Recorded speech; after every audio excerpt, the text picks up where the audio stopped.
here to tell you to wake up, Georgia, and stop the Latino invasion now. Throughout its history, American citizens have stretched the boundaries of their right to free expression.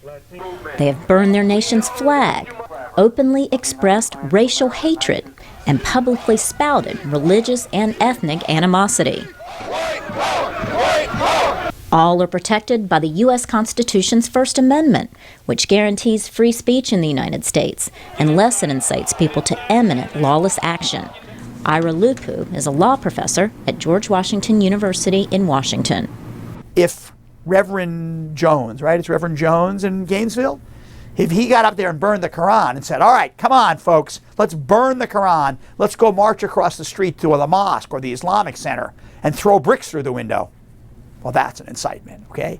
That's an incitement. But if he burns the Quran and says, expresses dislike for Islam, he has not incited people with his words to imminent lawless action. He may have incited people to hatred, but hatred is not a crime either. Right? Hatred is an attitude.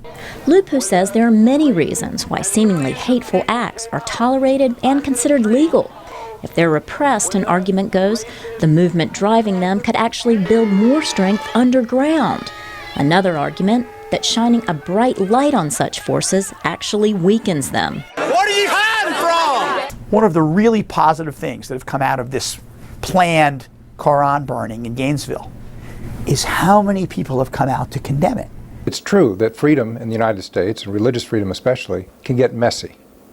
But the messiness of it is really also the genius of our arrangement. Charles Haynes is a senior scholar with the First Amendment Center in Washington.